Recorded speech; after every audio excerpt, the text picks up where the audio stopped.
Picture this. A recording studio somewhere far, far away.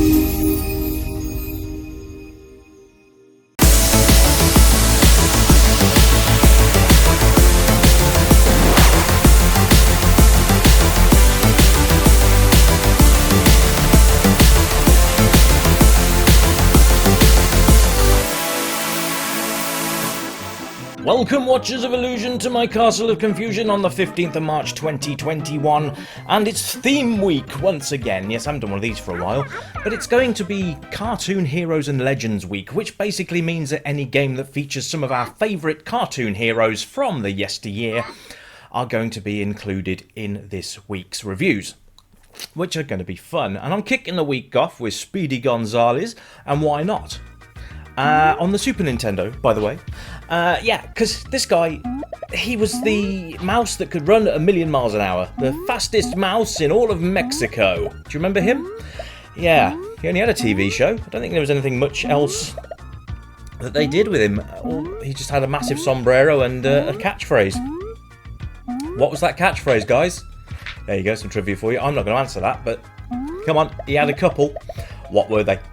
Leave an answer in the comments. Anyway, do you remember Speedy Gonzales? Did you play this game on the Super Nintendo? What did you think? Because I'm about to give you my opinion. Graphically, it's not too bad. It's very, very cartoony, and I like it. Ondele, ondele. Yeah. It's very cute. Reminds me of a certain hedgehog, though. Anyone else getting the Sonic vibe? I'm definitely getting a Sonic vibe from this. But yeah, the idea of the game is basically that you've got to rescue your mouse friends because they've been kidnapped by the Los Bandidos, which I think are the cats, basically Sylvester and RoboCat and all this stuff. Yes, I said RoboCat. Yeah, but presentation-wise, this is nice. It's smooth, I suppose. Could be maybe a touch smoother on the old scrolling, but it's alright. The main character's good. He's a little big for a mouse, though, isn't he? Just looking at the size of the bat that we just took out there. It's, yeah, he's a mega mouse, maybe. Maybe he's just grown up a bit since we saw him on TV last. You just don't know, do you? Anyway, this was done by Acclaim Entertainment, and so far, it's just your basic platformer. See the size of the bat compared to the mouse. Either that or everybody in this game is tiny. I'm not sure which, but there we are. So let's have a look at the setup of the UI as well, so we can have a look at that. You've got your lives in the top left-hand corner. It says I've got 3 lives. How many cheeses that I've collected? Yes, those are cheeses, not cookies. So I've got 109 of those. My score in the middle, and then the time, which I've got at the end. Now, you're supposed to rescue a certain amount of mice during the level, which on this level was supposed to be 8. But it doesn't seem to stop you from getting through the level at the end, even if you haven't collected all the mice that you're supposed to collect. There doesn't seem to be any penalty for that, which is a bit strange. If you've given a mission bonus or a mission objective, you should have to finish that before you can move on to the next stage. This doesn't do that. It lets you just carry on regardless. So your little mice friends that you miss are still caged on that level, and they are going to be stuck there forever. But yeah, a bit of a strange one there. No consequences for leaving your mice buddies behind. So yeah, that's a bit of an oddity, isn't it? Control-wise, well, there's not much to speak about here. It's left, right, up, which will look up, and down, which will look down, so you can sort of see what's below you and above you. You have to hold them in that direction to be able to see that bit of the screen that you're missing. And then it's jump and kick, and that's it. No buttons really to talk about. You've got this little kick, and that's it. Really? Yeah, and jump.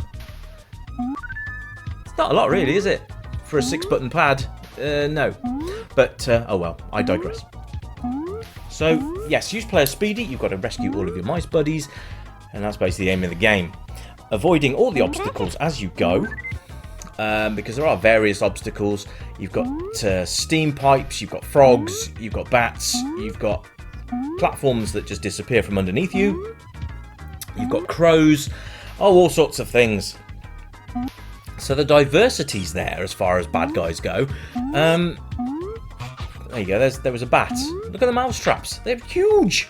But yeah, the cats have basically kidnapped your friends, as they do. You know, they didn't eat them or anything, they just stuck them in cages and just randomly put them on the levels.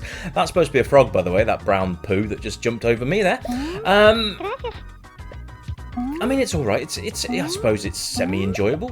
It does feel like a massive Sonic rip-off, though. I mean, the level design is practically the same, which is a shame. I think this could have stood alone on its own 2 feet, really. It's a bit of a... You know, I would like to say it's inspired by Sonic, but there's being inspired, and then there's basically just replacing the main character with a different graphic, isn't there? Which is kind of what's going on here. Look at the legs! Look, it's Sonic! So there you go. Sonic the Mouse. Probably just didn't have the same ring to it, but there we are. It's a platforming game, so you've just got obstacles to avoid by jumping, and you can kick all the bad guys and stuff like that. So that's alright, I suppose. But it could have been a bit more. There could have been more. He could have used his hat as a weapon, like thrown it across the screen, boomerang style, so it came back and landed on your head. This is a cartoon series, after all, where anything is possible. And just feel they missed a trick with that, really. But never mind. Or tail whip, or just something. It looks like he's just... I don't know, why has he got his arms outstretched like that? That's a bit strange. Anyway, am I nitpicking or... No, these are valid points. Sound-wise, it's alright. You can probably hear the soundtrack just as I... Actually, I'll just shut up so you can just listen to it for a second.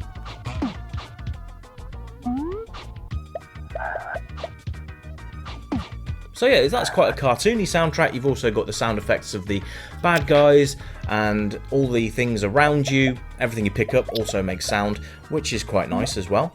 The cheeses, I think, are for extra lives. I think once you reach 100 cheeses, you get an extra life. One left to test that theory out. But yeah, you know, it's nothing to write home about. It's very colourful, and I think this would appeal to the younger generation of players because of its cartoony graphics and simplicity of gameplay, because of just the 2-button system. I think that this is a game designed for a younger generation, and I just don't feel there's enough challenge in it, really, for an older player. I mean, you might want to play this if you're one of these completionists that has to play every platform game on the planet and complete it, then you'll probably want to do that. Now, this was released in North America. I don't actually know if it got a European release, but this is the North American version anyway. I just piled off the edge there, but never mind. Restart points are fairly close together as well, so that's also nice. I think it goes from the last mouse that you rescued, so that's quite nice, because then you know, oh, I've just rescued that guy, that's where I'm going to start from. You want to try and rescue as many mice as you can, just so you restart points. In fact, that's pretty much what the mice are there for, I think. Like I say, no consequence for not collecting them. Oh well. Animations are quite smooth, which is always nice to see. It could have just been slightly smoother, I think. God, there's lots of things that can kill a mouse here, isn't there? See, the dissolving platforms, or the platforms that just go, and we're going to try and get across this gap again without dying. Yay, there we go, and again, and one more. Ooh, just made it. So yeah, again, I haven't rescued all the mice in the level, but we can progress to the next stage, which is a bit strange, but there we are. I don't think there were any more Speedy games. There might have been. He might have cameoed. I'll have to look into it. But yes, it is. I love this. I've actually missed doing theme weeks. If you enjoy this week, let me know, because I would, if you like this, I'll do different theme weeks, or do a theme week per month or something like that, where it's going to be a different genre and it'll be the same sort of games. So sports games, wrestling games, platform games, fighting games, that sort of thing. I have done theme weeks in the past, but I haven't done one for a long time. So I would love your feedback on this, and I hope you're enjoying the first one so far. And if you've got any suggestions before I record the next one, let me know. I'm pretty much going to be looking at things with Scooby-Doo in. There was a couple of Flintstones games. There was all of the Tiny Toons, the Walt Disney games, anything along those lines that I haven't already reviewed. So yes, I have an open book of characters that we can look at who got their own games, so let me know. I'll do American and British, because there was like trapdoor through the trapdoor. I think I've already done trapdoor, but not done the sequel. Let me know what you'd like to see, and if I can get hold of it, or I've already got it, then I will play it for you and review it. And if you agree with what I've said, then great. If not, oh well, it is just my opinion.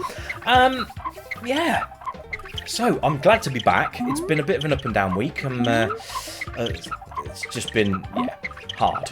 Just very difficult since I lost my sister in January, so you'll have to excuse that my enthusiasm has been a bit on the floor. However, I am looking to regain my composure and get reviewing again, because, it gives me a purpose. And it's fun, and I enjoy bringing you the games, and I enjoy doing it. So, there we are. Now, if you haven't already, go and have a look on my Patreon page, because I have updated all of the rewards to be a little bit more consistent, and it starts off at like £3 a month, and that would help me out an amazing amount. So if you guys can see it in your hearts to give me some support, then that'd be great. Look at the size of that crow. So either he's a massive crow, or we're all really, really tiny. But I just feel that Speedy's a massive character, and I think he should have just been shrunk down a bit. More mouse-sized, realistically.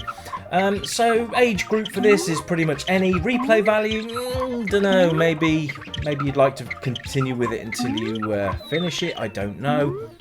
Difficulty level is pretty much as you go. You learn as you go along. Try not to fall off ledges like that, though. Replay, like I say, replay value, no. It's all, I suppose if you want, like I say, you want to complete it, you'll want to replay it and reload it and do all that. One player game, so pass the controller if you want to do a multiplayer game within your coven of friends. That's right, I said coven.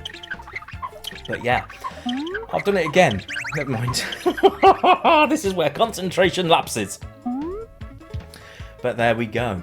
Anyway, just remains for me to say thank you ever so much for joining me on this first of our theme week, and I would love to see some comments.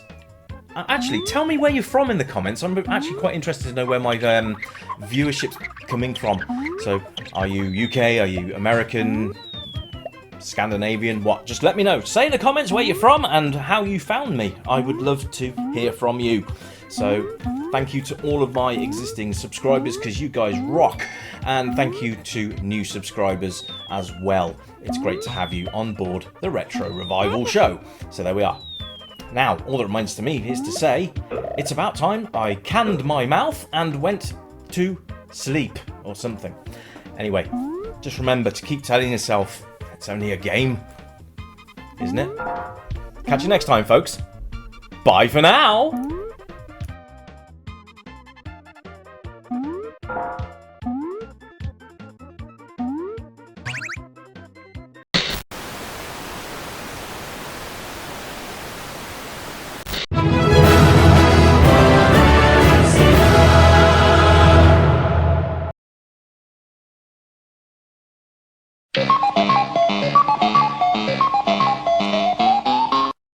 Incoming transmission.